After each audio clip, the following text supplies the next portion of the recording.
take the night like they used to. They don't take the night like they used to. They don't snap that snap like they used to. They don't snap that snap. Hey! They don't click click clack like they used to. They don't click click clack. Hey! They don't push that back like they used to. They don't push that back. Hey! They don't bump that track like they used to. They don't bump that track like they used to. Alright, y'all, so this episode of Pose was giving what it was giving. So let's give it what we got. Alright, so the episode opens up with Blanca finding Poppy's pager. And we all knew this shit was coming. I told y'all 2 conversations ago that Blanca was gonna find out and the shit was gonna be disheartening. And baby, I knew he was gonna get kicked the fuck out the house. But we gonna get to that later. So she finds the pager. Mama said, I'm gonna put on this yellow blazer, but fuck my little plans that I had going on. I'm gonna pop a squat right here on this couch and I'm gonna wait for Poppy to get back in the house because I know he coming back for this goddamn pager and we gonna hash this shit the fuck out. He comes back in the house or whatever, and then of course he is lying. I'm not selling drugs. It's just for me to keep up with my homeboys A, B, and C. Blanca, I think, already knew. Finding a pager was a piece of confirmation, but Mama wanted to take it a step further, and we gonna take it there later. Now, an interesting thing about that scene was the fact that Angel was like, baby, you all on my back and down my motherfucking drawers behind what I'm doing out in the streets, but you ain't got shit to say to Angel. And of course she went to her defense because like Angel, she is transgender and she was like, you don't know the struggles that we gotta fucking go through. So do not judge us and do not bring her into this. But what y'all think about that? Do y'all think that Angel had a point and that Blanca is being biased because she, like Angel, is transgender? Or is she telling the truth? Like, this baby girl ain't got nothing else to do because if y'all remember, I think it was in the first episode, baby Angel tried to get a legitimate job. And that lady was like, no ma'am, no spam, no turkey, no ham. We not finna have it. You got to go. Now, what I don't understand is why Blanca ain't got her own at the goddamn nail salon. Bitch, if you gotta sweep the goddamn floor, if you gotta take the money in the beginning, if you gotta soak these bitches' hands and feet, then do what the fuck you gotta do. But you are dancing for my... Bitch, we gonna get into that because Tina turned it at the end of this episode, bitch.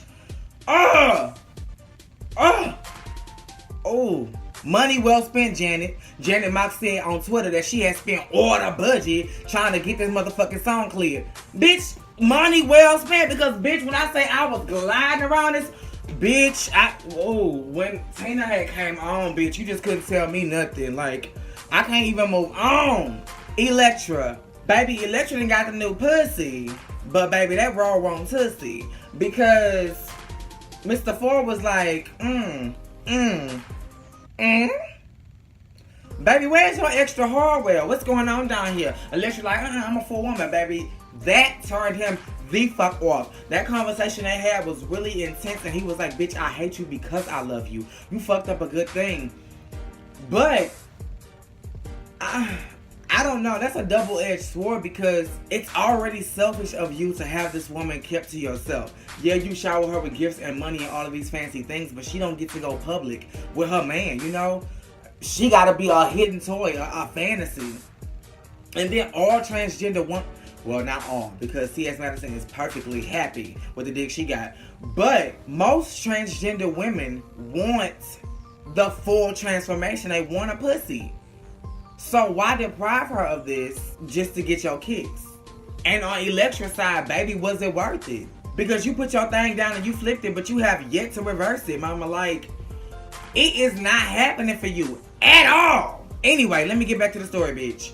So, baby, basically, Mr. Ford had looked at Elektra and said, you may win some, but you just lost one. He put his clothes back on, and then he had left. And then I guess the beat went on because all that nice Elektra shit she was trying to do in the last episode went down the motherfucking drain because she bust through that house like, I'm the head bitch in charge. You do this, you do that. I pay the bills around here. Oh, bitch, do you? Because we gonna get into that later as a well.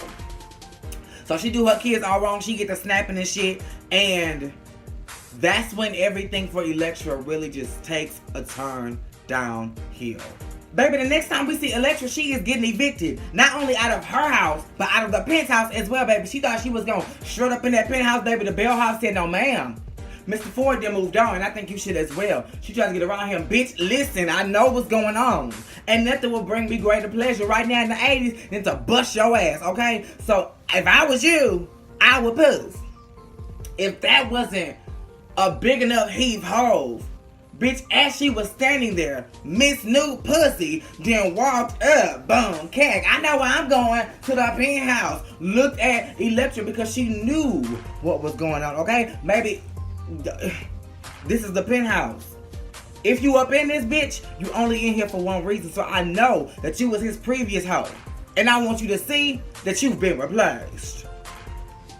But here's the thing though. Mr. Ford, if you loved Elektra so much, how the fuck could you move on so fast? Because, oh my God, the pussy ain't even healed yet. And you done moved on. I mean, literally, the bitch got her suitcase, unload your things. Mr. Ford will be in a minute. And already told the bellhop, the bitch done already got the clearance, and now the new life has begun. And Elektra gotta just stand there and watch everything unfold. In the words of Beyonce, I gotta look at her eyes and see that she's had half of me, and that bitch ain't even half of me. That was originally Jasmine Sullivan's song, but I'm gonna go ahead and get a credit to Beyonce. Elektra said, that's okay. I'm gonna pick up the pieces, and I'm gonna move on. Life said, oh, no, bitch. No, you're not. Because when she got home, that eviction from her house was standing at the door. Candy and the crew was like, bitch, what's going on? We see here that your ass is getting put out. And if you getting put out, bitch, that means we getting put out because we live with your ass. Mama tried to sweet talk and swivel around, and she said, no, bitch, we out. Then Elektra wants to talk slick. That's when Lulu said, oh, no, bitch. I've been waiting for this moment right here. Not only did she tear Elektra down to size, Mama then said, now, bitch, I'm going to start my own house. So fuck you, fuck this house, and fuck everything you think you stand for. Elektra Abundance. And all of her kids strutted out, and in that moment, Elektra lost everything. But bitch, the storm was not over. Mama said, you know what? I'm still gonna keep pushing. I may have lost it all, but bitch, I'm gonna still keep pushing. She put her ad out in the Village Voice, and she met with a new Daddy Warbucks. She sat down with him at the little diner or whatever little spot he said he feels safe at.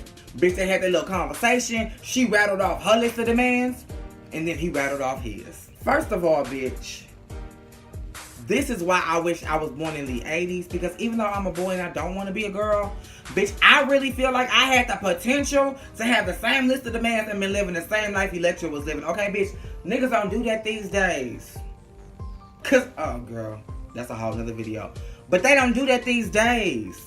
Anyway, as he was rattling off his list of demands, Elektra said, oh, okay, bitch, even though it's weird that you wanna, bitch, I have had a motherfucker ask me to piss and shit on him.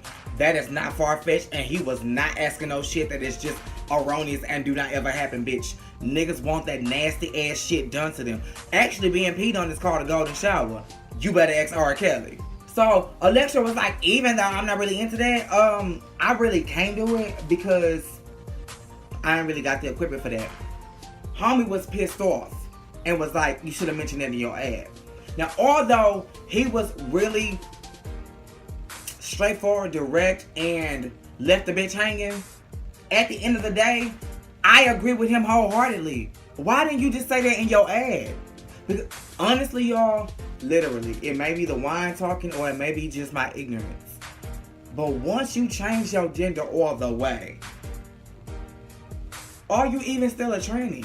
I mean, because you used to be a dude, you can, shake in the same community still. You can hang around the same tribes. You can go to the same club. You can do the same things. You can hang in the same scenes.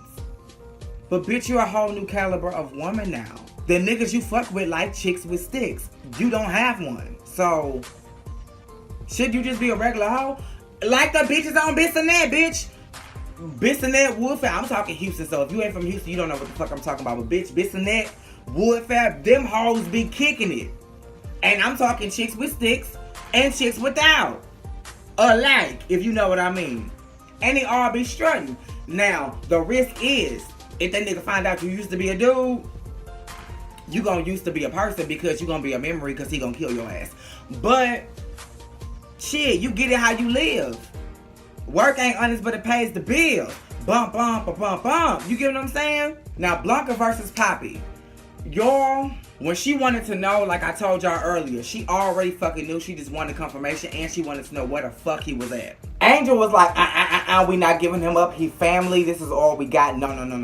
Damon was like, okay, bitch, I got you. He is the bro. We gonna have his back or whatever. Baby, Ricky, See, Damon has spent maybe a night or two, maybe a week at most, on the streets, but Ricky lived half his life, I believe, on the fucking streets, and he wasn't trying to go back by no motherfucking means. So, baby, it didn't take no time. Blanca was like, do you like living here? He was like, oh my God, he is selling drugs and he on the pill. He just could not hold it. And I feel two ways about it. I agree wholeheartedly with Angel. That is family. I can't tell y'all how many times I didn't lie for my cousins and for my brothers because that's family. My parents probably knew I was fucking lying. They mama probably knew I was fucking lying. But the fact that I lied to keep integrity and to protect them, I probably got cool points just from the parents just because of that. Shit, you ain't gotta say nothing. When mama find out, she gonna find out. But she don't need to find out through your motherfucking ass. But on the other end, I agree with Ricky. When you truly feel threatened, like you gonna lose everything, you become desperate. And so desperate that nobody else matters but your survival. The number one rule of survival is self-preservation. Remember that. If a motherfucker ain't gonna do nothing else in life, they gonna do what they gotta do to survive. By any means. And baby, that's just what the fuck Ricky did. He sang like Whitney fucking Houston as soon as Blanca was like, you better let me know or your ass gonna be out on the streets. And she didn't even say that, she just alluded to it. But baby, when I tell you Ricky didn't want no motherfucking smoke, he didn't want no smoke on his name. And you could tell Blanca wasn't serious about putting him out because obviously if Ricky told the truth, she knew that Angel and Damon was lying and everybody is still in their motherfucking house. I wonder how the dynamic is between the House of Evangelista and Pray Tell, because Pray Tell had made up with Blanca, but I don't know if he made up with the house shit. Y'all let me know. Okay, still on Blanca versus Poppy. So Blanca goes to where Poppy is and charges him up. I knew you was fucking doing this shit. And then Poppy goes off. Poppy was coming from a place of hurt, but I think when he told Blanca, you ain't my mama, that broke Blanca. I know y'all know this by now because I talk about him all the time. I love Funky Dineva and I watch all of his reviews. And in one of his reviews, I don't remember which one it was, but he was talking about how his grandmother had raised him partially. And one time he snapped at his grandma and was like, you ain't my mama. And that changed the dynamic between them forever. I literally, when he said that, that's exactly what I thought of. I thought of Funky Dineva. I believe that for her, the dynamic changed and she was like, mother, she was pissed and hurt and confused and everything was going on. And when she walked away, she was probably crying. That's probably why she didn't turn around. She was probably just as hurt as she was mad. You get what I'm saying? And I think when he said it, immediately he realized the damage that had been done. You could see it on his face. He immediately teared up and he was immediately remorseful. But Blanca was like, Whew, y'all, that scene was hard to watch because I knew it was coming, but I didn't want it to come. I really didn't.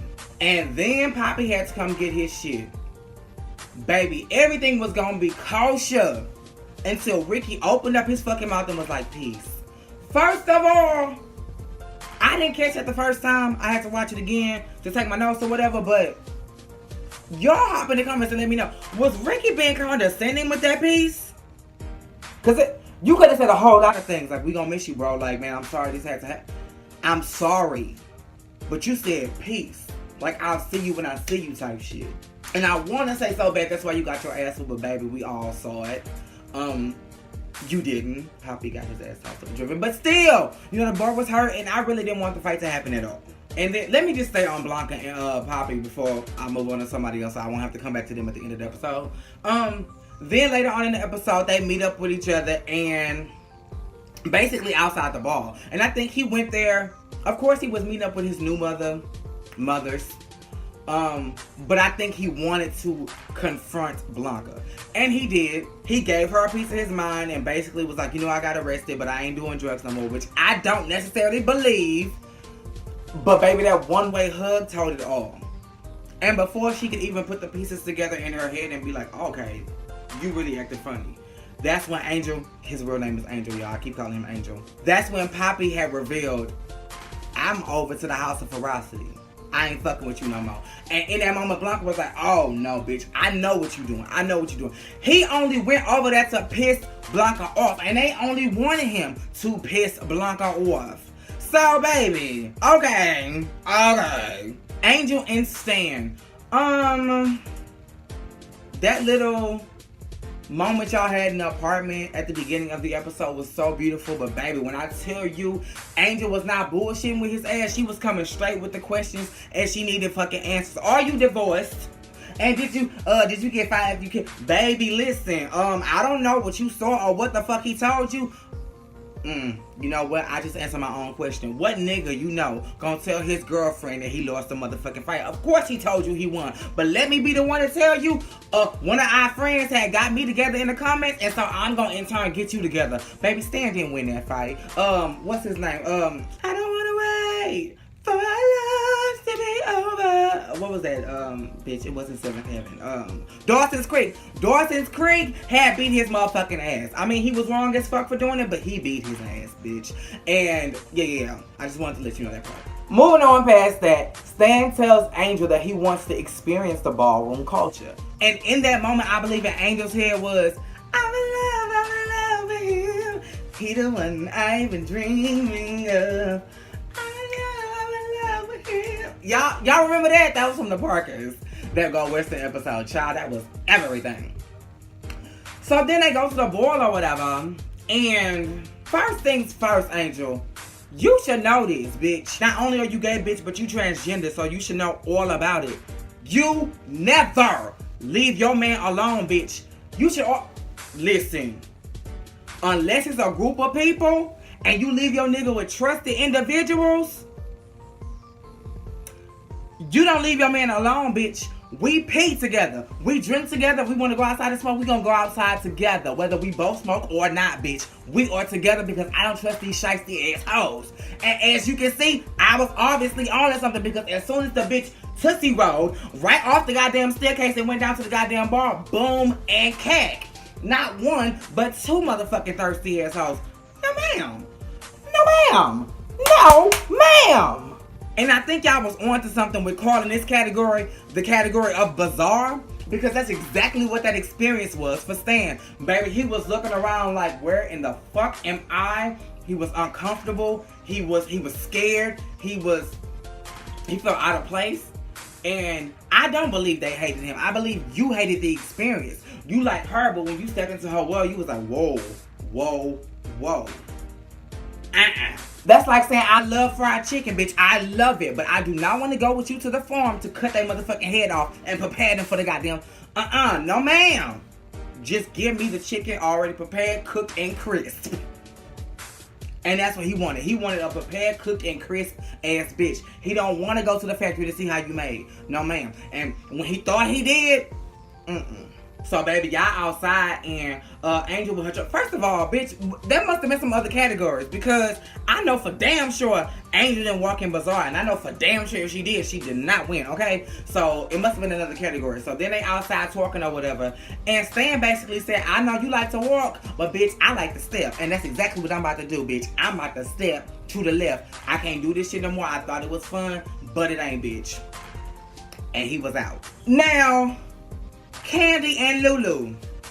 Love that y'all coming together. I have never in my fucking life heard of two mothers running a house ever. Like, I know y'all said y'all was the first to do it, but bitch, y'all was probably the only to do it because I've never heard of it at all. But then again, I don't know much about the ballroom culture, so I may just be ignorant.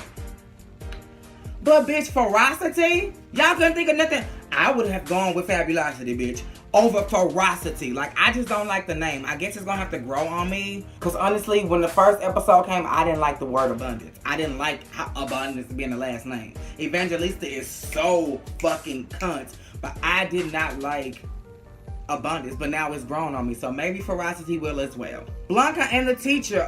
Don't have much to say about the conversation because it was pretty self-explanatory. But... for some reason, first of all, that teacher give me a mean-ass Debbie Allen tease. I don't know why. She just gives me Debbie Allen. She's short, she's spunky, she's talented as fuck, and she's very entertaining. She gives me Debbie Allen.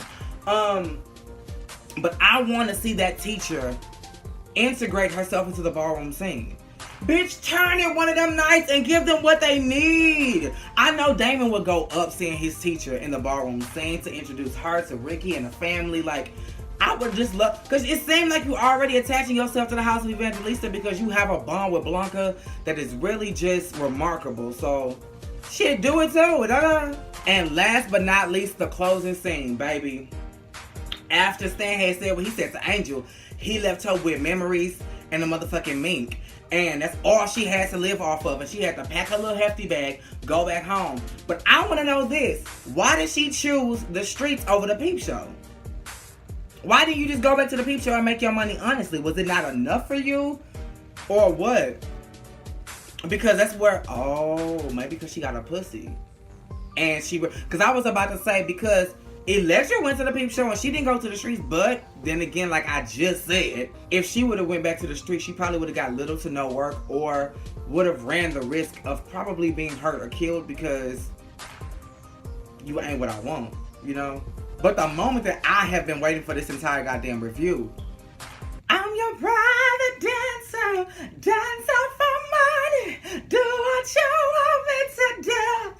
Ow! When I heard Tina Turner's song start, I said, oh, bitch.